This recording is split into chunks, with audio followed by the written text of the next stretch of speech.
একই ধরনের কাজ করতে করতে যখন আপনি বিরক্ত হয়ে যাবেন বা ক্লান্ত হয়ে যাবেন, তখন নিজের পছন্দের কাজগুলোকে করবেন। পছন্দের কাজগুলো করলে আমাদের মাঝে কিন্তু একটা পজিটিভ ভাইব আসে। তখন যে কোনো ধরনের কাজ কিন্তু খুব আগ্রহ নিয়ে এবং খুব তাড়াতাড়ি করে ফেলা যায়। হ্যালো এভরিওয়ান, আসসালামু আলাইকুম। আমি শামসুন নাহার, লালবাগ পুরান ঢাকা থেকে বলছি। লাইফ উইথ নাহার চ্যানেলে নতুন আরেকটি ভ্লগ ভিডিও দেখার জন্য আপনাদের সবাইকে ওয়েলকাম করে আজকের ভিডিওটা শুরু করছি। আশা রাখছি যে যেখান থেকে বসে আমার আজকের ভিডিওটি দেখছেন সবাই ভালো আছেন এবং সুস্থ আছেন। আলহামদুলিল্লাহ, আমরাও কিন্তু বেশ ভালো আছি। তো আজকের ভিডিওটা দেখেন, আমার বারান্দা বাগান দিয়ে শুরু করেছি। ভিন্ন ধরনের তেমন কোনো গাছ আমি এখনও এনে লাগাতে পারিনি, তবে টবগুলোকে একটু চেঞ্জ করেছি, একই রকম টব রাখারও চেষ্টা করেছি। তো বেশ কিছু গাছ কিন্তু তারপরও আমার একটু বাড়তি হয়েছে। তো সিঙ্গোনিয়া গাছের যে আরেকটা টব দেখছেন, আমার সায়ন বাবার বন্ধুর আম্মুর কাছ থেকে পেয়েছি, বান্ধবী আম্মুর কাছ থেকে গিফট পেয়েছি।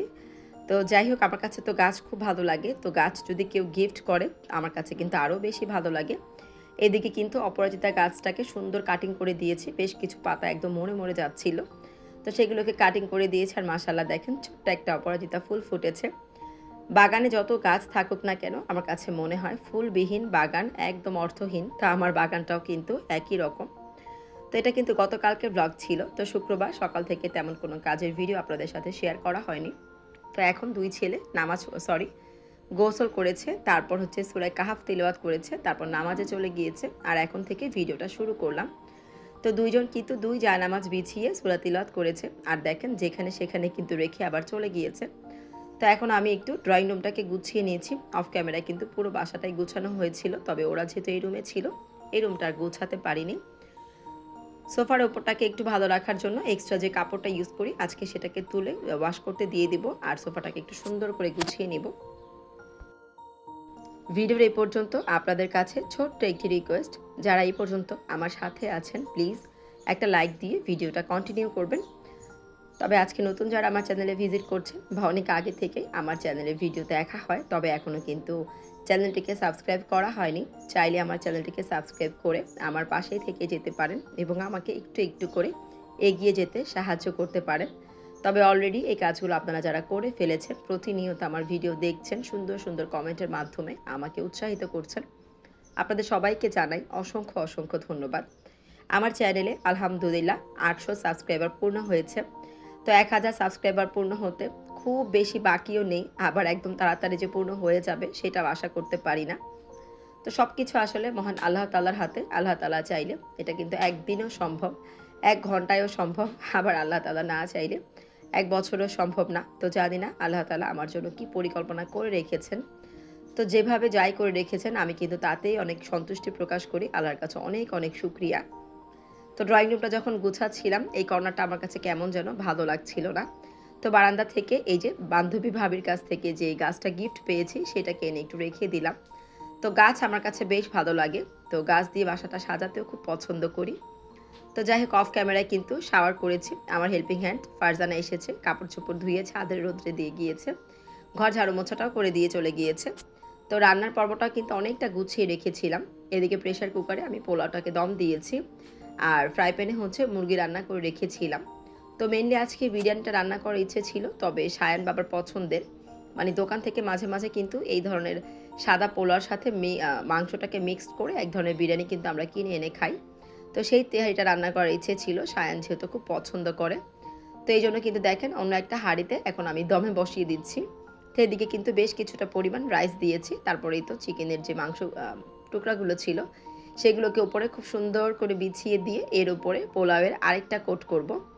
তো আমার সব কিছু ঠিক ছিল, তবে আমি যেটাতে মানে সেট করছি সেই হাঁড়িটা খুব ছোট হয়ে যাওয়াতে আমার কিন্তু কষ্ট হয়ে যাচ্ছিল। তো এখন যদি আমি এটাকে চেঞ্জ করতে যাই, তাহলে ডেকোরেশনটা বা আমার যে সেটিংটা আছে সেটা একদম পরিবর্তন হয়ে যাবে বা নষ্ট হয়ে যাবে। এই জন্য কষ্ট করে হলেও এখানে কোনো রকম করে নিচ্ছি। তো এক্সট্রা কিন্তু কিছুটা পোলাও ছিল, যেটা আমি আর দিতে পারিনি। তো যাই হোক, এর ওপর আমি কিন্তু কিছুটা পরিমাণ টেস্টি সল্ট দিয়েছি, কেওড়া জল, গোলাপ জল দিয়েছি, আর এখন এই যে গুঁড়া দুধটাকে কিছুটা ছিটিয়ে দিচ্ছি। তো এর মধ্যে আপনি যদি একটু ঘি অ্যাড করতে পারেন আর কোনো ফুড কালার অ্যাড করতে পারেন, দেখতে আরও বেশি ভালো লাগবে। আর ঘিয়ের জন্য কিন্তু খাবারের যে স্মেলটা, ফ্লেভারটা এত বেশি ভালো আসে। তো রমজান মাসে এবার অসুস্থ থাকার জন্য তেমন একটা বাজার কিন্তু গুছিয়ে করাতে পারিনি। তো ঘরে যা ছিল তাই দিয়ে ঈদ আনন্দ করেছি। তো আপাতত ঘি শেষ। সায়ানের বাবাকে বলে দিয়েছি যখন তার হাতের কাছে ভালো ঘিটা পড়বে তখন নিয়ে আসবে। তো তারপর কিন্তু অফ ক্যামেরায় নামাজ শেষ করেছি। আমার বাবারাও কিন্তু নামাজ পড়ে চলে এসেছে। আর এদিকে খাবার পরিবেশন করে নিচ্ছি। মা ছেলেরা একসাথে খাবো। তো ফ্যামিলির সবাই একসাথে খাওয়াটা আমাদের পক্ষে মানে সম্ভব হয়ে ওঠে না। সায়ানের বাবা যেহেতু থাকে না, মঙ্গলবার থাকে, সেদিন বাচ্চাদের পড়ালেখার জন্য দৌড়াদৌড়ি থাকে, চাইলেও পারি না। তো শুক্রবার দিন সবাই একসাথে বসে খাচ্ছি দুপুরবেলা, খুব বেশি ভালো লাগছিল। তবে সায়ানের বাবাকে খুব মিস করছিলাম। যখন এভাবে কোনো জিনিস আমরা খাওয়া দাওয়া করি একসাথে বসে আনন্দ করে, তখন কিন্তু তাকে একটা হোয়াটসঅ্যাপে ভিডিও কল দেই আর তার সাথে কানেক্টেড থাকি আর খাওয়া দাওয়া করি। তো সে যখন দেখে তার বাচ্চারা তৃপ্তি সহকারে খাচ্ছে, অনেক বেশি খুশি হয়। তো তখন কিন্তু আমাকে সব সময় বলে, আমি থাকি বা না থাকি, তুমি আমার বাচ্চাদের জন্য সব সময় ওদের পছন্দের আয়োজনগুলো করে ওদেরকে খাওয়ানোর চেষ্টা করবে। যখন যেটা লাগবে আমাকে বলবে, আমি আমার সাধ্য মতো এনে দেওয়ার চেষ্টা করব। তো যাই হোক, এদিকে কিন্তু দুপুরে খাওয়া দাওয়া করেছি। তো এটা কিন্তু বৃহস্পতিবার দিনের ভিডিও ছিল। মানে বৃহস্পতিবার দিন সন্ধ্যার পর সায়ান বাসায় ছিল, সামিন বাসায় ছিল। তো ওর যেহেতু বৃহস্পতিবার দিন 2 বেলা ক্লাস হয়, 1 বেলা বন্ধ। তো হঠাৎ করে চিন্তা করছিলাম ওদেরকে একটু মিট বক্স করে দিই। তো আগে থেকে আমি কিছুটা চিকেনের যে বোনলেস চিকেন ছিল সেটাকে বের করে রেখেছি। তো তারপরে দেখেন চিকেনগুলোকে সুন্দর করে বাটার দিয়ে আমি একটু ভেজে নিয়েছি। আর কিছুটা আলুও কিন্তু ফ্রেঞ্চ ফ্রাই স্টাইলের, বাট আমি একটু ছোটো করে দিয়েছি। তো ভেজে নিয়েছি আর এখানে আমি একটু মেয়োনিজ করে নিয়েছি। তারপর সব কিছু মিক্সড করে দিয়েছি, চিকেন, ফ্রেঞ্চ ফ্রাই, মেয়োনিজ আর হচ্ছে টমেটো সস। আমরা যেহেতু টমেটো সসটা তেমন একটা পছন্দ করি না, তো ওটা কালারের জন্য হালকা একটু ফ্লেভারের জন্য ব্যবহার করছি। আমি কিন্তু মেয়োনিজটাকে একটু বেশি ব্যবহার করার চেষ্টা করেছি। তো ফার্স্ট টাইম কিন্তু এই জিনিসটা ট্রাই করেছি। তো মাশাআল্লাহ, আলহামদুলিল্লাহ, আমার বাচ্চারা খুব পছন্দ করেছে। আর সব কিছু একদম পারফেক্ট ছিল, শুধু একটু লবণ কম ছিল। আর যেটার ঘাটতিটা বেশি আমাদের কাছে মনে হয়েছে সেটা হচ্ছে ঝাল। তো সায়ান যেহেতু ঝাল খেতে পারে না, ওর জন্যই মেনলি আমি ঝাল কম দেই। তবে সেদিন ঝালটাকে খুব বেশি মিস করেছি। তো ইনশাআল্লাহ পরবর্তীতে যখন আবার বানাবো ঝালটাকে একটু বেশি দেওয়ার ট্রাই করব। কারণ আমার সায়ান বাবা কিন্তু বলেছে, তুমি ভাত রান্নাতে ঝাল কম দিলে কোনো দিবে না, সরি, ভাত রান্নাতে ঝাল বেশি দিবে না, তবে এই ধরনের রান্নায় ঝাল বেশি দিলেও আমি কিন্তু খেতে পারি, কোনো সমস্যা হয় না। তো আসলে পছন্দের জিনিস তো, যেভাবে করে দেই বাচ্চারা সেভাবেই পছন্দ করে। এখন ইউটিউব নিয়ে কিছু কথা বলি। আমার ভিডিওতে মাশাআল্লাহ যতটুকু ভিউ হচ্ছে আলহামদুলিল্লাহ আমি কিন্তু শুকরিয়া আদায় করি। তবে লাইকের পরিমাণ এত বেশি কম হচ্ছে, মানে যে ভিডিওতে 100 ভিউ হচ্ছে সেই ভিডিওতে দেখবেন সর্বোচ্চ 15 থেকে 20টা লাইক হচ্ছে। কমেন্টও কিন্তু একই পরিমাণ হচ্ছে। মানে ইউটিউবার আপু যারা আছেন তারা হয়তোবা লাইক দিয়ে কমেন্ট করে ভিডিওটা দেখে। তো যারা সাধারণ দর্শক আছে তারা হয়তোবা ভিডিওটা লাইক দিতে ভুলে যায়। জানি ভালোবাসা থেকে আমার ভিডিওটা আপনারা দেখছেন, তবে হয়তোবা জানেন না একটা লাইক আমাদের ভিডিওকে আর অনেকের কাছে পৌঁছাতে সাহায্য করে। তো না জেনে তো আমরাও ইউটিউবে কাজ শুরু করেছি। তো সাধারণ দর্শক আপুদের আর কি বলবো। তো আপু ভাইয়াদের উদ্দেশ্যে একটা কথা বলবো, প্লিজ একটা লাইক দিয়ে ভিডিওটা কন্টিনিউ করবেন।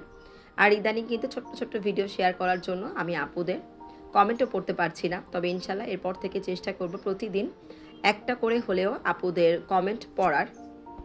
তো আমরা তো নাস্তাটা খুব এনজয় করে খাচ্ছি আর আপনাদের কাছ থেকে এখানেই বিদায় নিয়ে নিচ্ছি। আল্লাহ হাফেজ, আসসালামু আলাইকুম।